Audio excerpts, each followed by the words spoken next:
Hello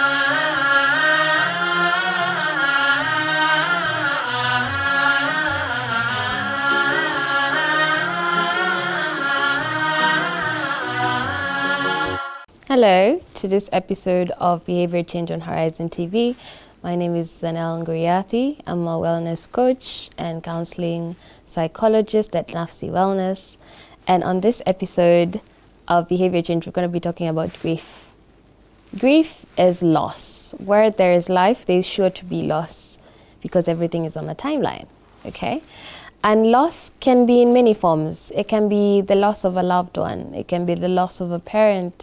It can be the loss of a leader. It can be the loss of wealth, the loss of a job, the loss of dreams, the loss of money. Loss is everywhere. And we barely take the time to acknowledge how it impacts our life.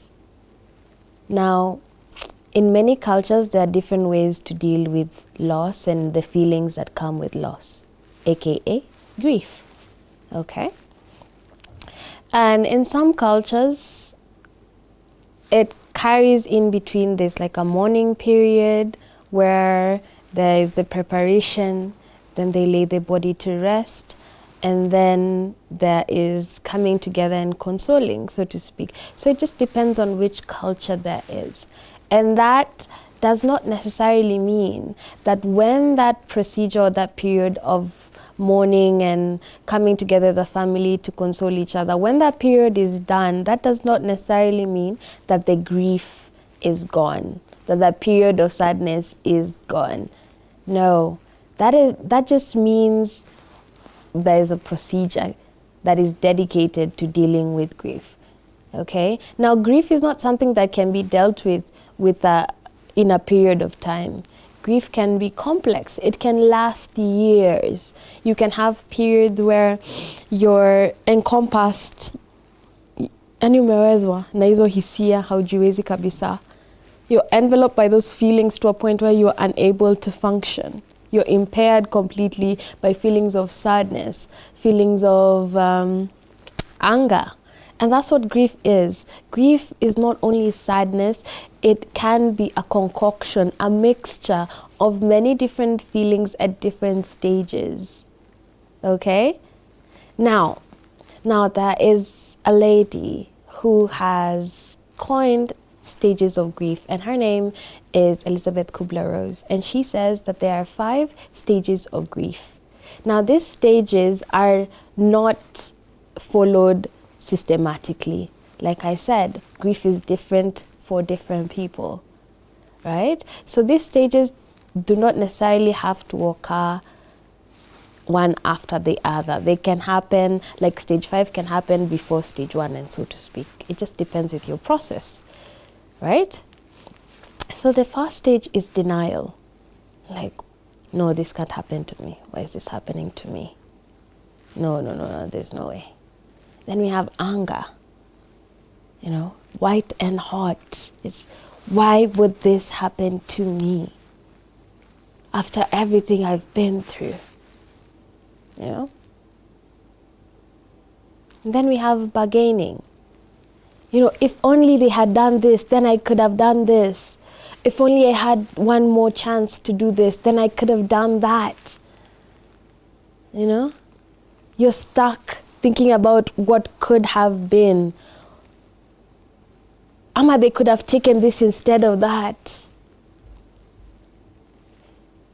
You're stuck in a situation, you're thinking of all the alternatives that could have happened, that could have made this situation much less or even less horrible than it feels now.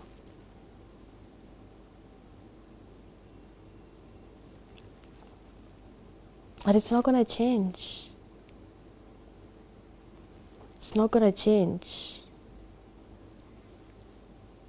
Okay? Then we have acceptance. Acceptance is you start to accept the reality of what has happened. It's happened to you. It's already happened. No amount of denial, no amount of anger, no amount of bargaining can change the fact that the loss has already occurred. And now we start to sit with the acceptance, so to speak. And that doesn't mean that the feelings of sadness and guilt go away. No, it just means that you're able to process it. Your mind has shifted from all of those stages and come to the present. And the present is where the loss is occurring. I hope we are together until this point. Okay? So there's also another myth about grief that goes like, we should give advice to those who are grieving. And I want you to imagine a scenario where you're having a really bad day and then someone just comes in and says, by this ungefanya ile, why didn't you do this? This situation could have been better if you did this. Why don't you try this? And you're going through your processing emotions. And processing emotions is something that is very personal.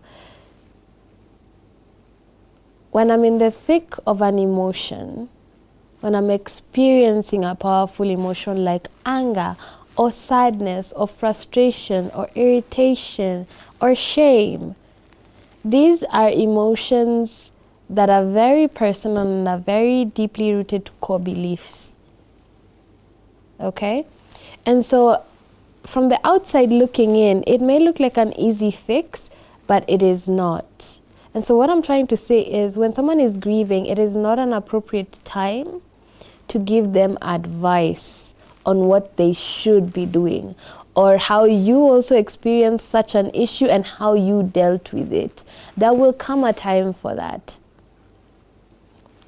Okay? There will come a time for that, but now is not the time.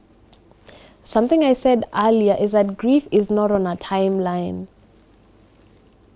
Grief is not on a timeline. Grief does not disappear after you bury your loved one or after you leave the office that fired you.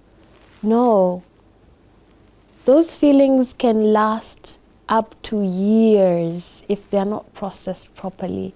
They can be intense around family holidays. They can be intense where there are gatherings of people. They can be intense in situations that could trigger. So it's very important that you understand that someone who lost, let's say, their loved one 2 years ago and is still going through it, if they're going through to the point where it's impairing their daily functioning, they're unable to eat, sleep, go to work, then I would recommend that they visit a therapist and start to go through that.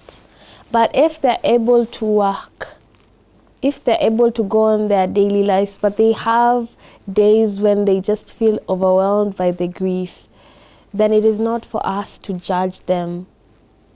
What we can do for them is share in their grief. And we can do that by listening, allowing them to talk about their feelings. That is if they're comfortable enough to do so. Okay? Another myth about grief is that only women grieve. Now, I know as Kenyans, we do have sayings, especially when it comes to the men, where mwanaume ni kuvumilia, mwanaume is this and that. And I'm not a man. So first and foremost, let me clarify that. But also, I do believe that if we have the ability to cry, if we have the ability to do something, that means that is something that we are entitled to. And crying is literally the body's way of removing stress. Now, I don't know if anyone has noticed this, but the next time you have an outburst or a good cry, just notice how well you'll sleep after. Your eyes might be puffy, but the sleep that you receive after will be superb. Superb, let me tell you, superb, okay? So crying is very much encouraged. If your concern is that other people will see you, go to a private space. and find time for yourself, because this is an opportunity for you to let loose of the feelings that are deep inside you that could be causing you so much pain and anguish. And if you have difficulty crying because you're not familiar with it, then I would encourage you to start journaling. Write down your thoughts and your feelings so you can get comfortable expressing what those thoughts and feelings are. And then with time, you'll be able to unlock different emotions as you continue creating that familiar routine of, oh, what are my thoughts saying? How do I feel about this? Everything is a process. And some things that we thought were automatic are automatic, but we need to give them more focus. We need to give them more priority. Because with feelings like grief, as much as you think you stashed them in the background, they have a way of coming to the forefront. They have a way of feeling like you're walking on eggshells where every small thing could trigger you.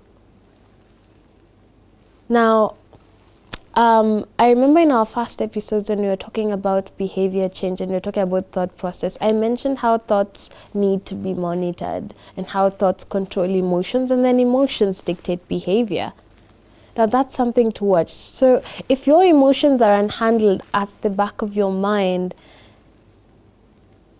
and they are powerful to the point where they are controlling your behavior from the background, do you not think that is something that needs to be addressed? And if you don't know what's going on in your mind, how can everyone else know what's going on in your mind? How? Ajay. Okay. Grief is also a personal process. As much as we have so many cultural processes about sending the dead to rest, how we process them not being with us is entirely up to us. How we process their memories, how important they were to us, the impact they had in our lives while they were there, be it people, ideas, businesses, wealth, all of those things. These are things that need time. They need practice. Okay? Another way you can process grief is, aside from journaling, could be to honor the loss. If we're talking about the loss of a loved one, you can have a bit of a shrine set up in a place where that is easily seen so that you can pay your respects whenever you see them. And this is especially true with children. I find that sometimes it's very difficult for parents to explain grief or loss to very young children because they're afraid of like their psychological response, or some parents would rather not even tell their children. They tell their children that their parents have gone to work far away, and that is just a temporary solution. Now, if you tell a child that their parent is far away, they're not receiving any communication, they're not receiving any messages, there could be feelings of abandonment that you are slowly but surely feeding the child. Now, I know it's not easy to discuss loss with children because it's not something that's familiar, but I want you to think of this. Children are very malleable. What I mean to say is that as they grow up, their brain is very flexible. They easily understand things, and that's why children learn by observing us. So that means they're very open to that conversation because they know that there's already the support of the people around them. So when it comes to talking about loss to children, what would be a very good way forward? A good way forward would be to sit down with the child and then very clearly tell them, so-and-so has passed, or we've lost such and such. Using very simple language that is easily understandable, explain the repercussions of the loss. keep in mind the age of the child you're talking to. Explain how that affects us or them and you as an individual as well. And don't hold back your own grief for the sake of the child. Remember, children are often observing the adults in order to see or to gauge the temperature of the room or the situation. When a child sees that people are not grieving, then they think that there is no need to grieve, that they need to hide their grief. So one, they never really process their grief because they never saw other people processing it. Or two, they hide their grief and they process it away. They never get to talk about it or their feelings, and it becomes alien. And remember, these are things that when they are taught, they tend to recur if they are not retaught properly.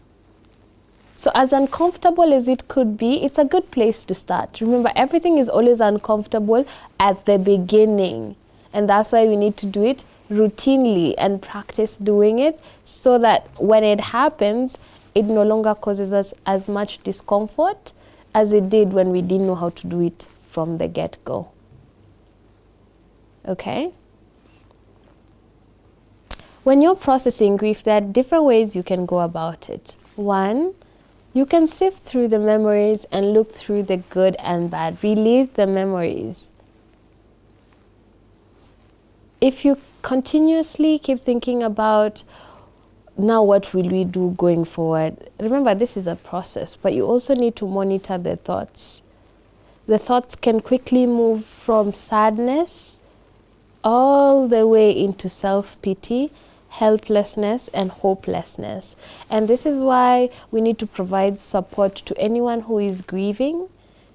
And support could be in many forms. It can be physical, showing up to their houses with food and drinks, taking care of their children and giving support to children who have lost, let's say, their partners, or wives who've lost their partners, helping them organize for funerals or kufanya mchango hapa na pale, finding ways to fill the gap. If, let's say, a breadwinner has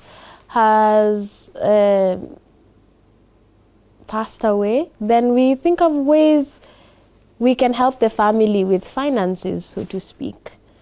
If we are talking about the loss of a dream, if you couldn't go to a particular university, then look for alternative universities that offer the same course, or courses that could slowly find their way to the dream that you want to go to. What I'm saying is, grief has its process. Grief has its process. And for many, you are unable to either provide the financial support for this family, or you don't know what to do. And that's why I'm here. So aside from the financial support, we have conversations. We have being there for them, visiting them often.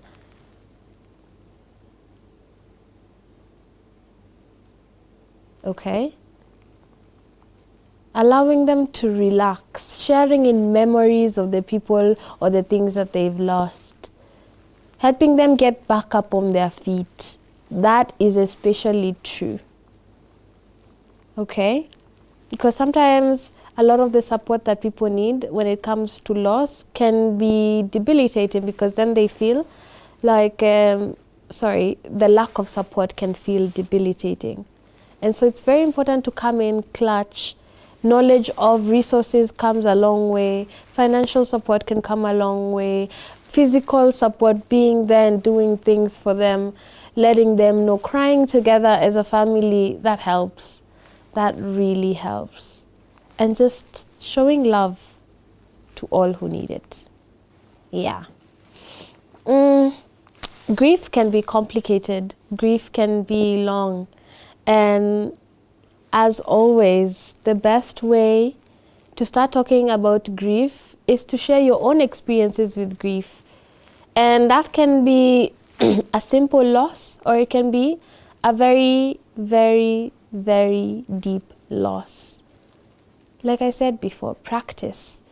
Learning how to speak about things can be important, because if you practice speaking about your feelings earlier on, should you experience any loss going forward, then you would be able to share about what those feelings are, what they look like in your body, how you dealt with them before. Was that way of dealing with them effective? If not, what else have you tried? Remember, life is a system of finding things that work for you. And if they work for you, nice, perfect. If they don't work for you, it's unfortunate, but we move regardless. We find alternative ways. If you find yourself lingering in your inability to be better, remember, as long as you're alive and you have the capability and the intent, there is hope for you. And that's it for our episode today on myths about grief. I do hope that this was an informative session for you. I know this is always a new adventure for me, so I hope you as a viewer had a good time, had an informed time, and you'll take time to really reflect and give support where you are. Remember, it's all about building community where we are. It's our communities that build us, that have gotten us where we are here and now, and it's time we pour back into our community with the little we think we have, because at the end of the day, our drop of water could be an oasis. Thank you so much for your time today. My name is Zanel Nguriati. I am a wellness coach with Nafsi Wellness, and I want to thank you for your time and your attention for the duration of this video. I will see you on the next episode. Do have a good rest of your day. Bye.